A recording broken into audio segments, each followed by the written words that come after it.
Retour sur Actu à présent, tout l'été, vous le savez, on prend le temps de vous emmener, d'explorer les archives d'Europe 1 et Dieu sait si elles sont riches. Bonjour Laure d'Autriche. Bonjour Lionel, bonjour à tous. Ce matin, Laure, vous avez choisi de revenir sur un événement de l'année 83 quand le commandant Cousteau mène une expédition sur l'Atlantique à bord de son bateau, le Moulin à Vent, qui est un bateau à propulsion éolienne. Oui, c'est le tout premier navire à éolienne. Grâce à un léger vent, il avance. C'est une sorte de catamaran sans voile, avec un mât immense qui, à l'heure du départ, en 1983, surprend le public. Il est assez inélégant, je trouve, quand même. C'est un bateau tout blanc.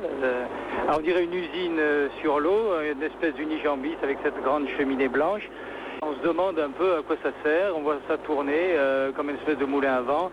Ça surprend. Et vous Pour nous, personnellement, nous le trouvons très joli, très beau et puis surtout futuriste. Toute l'équipe est française. À 73 ans, le commandant Cousteau et ses 5 coéquipiers partent pour 38 jours d'expédition jusqu'à Norfolk aux États-Unis. Plus de 200 tests ont été faits avant sur l'étang de Berre, près de Marseille. Mais la réalité s'est révélée bien différente. Le bateau a subi pendant l'expédition une grosse tempête. Il a du mal à résister au vent fort. Et à plusieurs reprises, Cousteau qualifie son bateau de camion, de sabot, de boîte à savon. C'était infernal.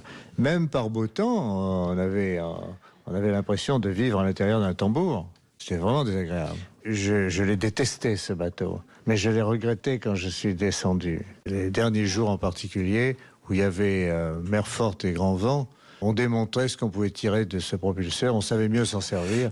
Et c'est absolument extraordinaire. Mais c'est d'abord, Laure, un voyage expérimental pour le commandant Cousteau à bord de ce bateau qui ressemble, il faut le dire, à un ferry avec une énorme cheminée. Oui, d'ailleurs, un budget de 7 millions de francs a été alloué par l'État, le secrétariat d'État à la mer, l'Agence pour la maîtrise de l'énergie. Le but, c'est de permettre à l'avenir à tous les bateaux d'économiser de l'énergie en alliant la propulsion éolienne à la propulsion classique. C'est ce que dit alors le commandant Cousteau au micro de Jean-Pierre Elkabbach. Nous pensons que la fourchette d'économie, suivant les bateaux et suivant, doit se trouver comprise entre 25 et 40%. Mais il serait intéressant de faire une expérience en grandeur, en véritable grandeur, sur un bateau de 10 ou 15 000 tonnes, pour permettre de savoir de combien on réduit effectivement la facture pétrolière sur des trajets classiques non modifiés. Le commandant Cousteau raconte aussi qu'après son expédition, il est rentré en France en avion, en Concorde.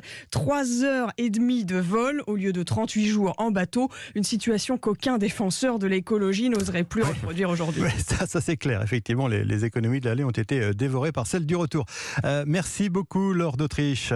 Ne bougez pas.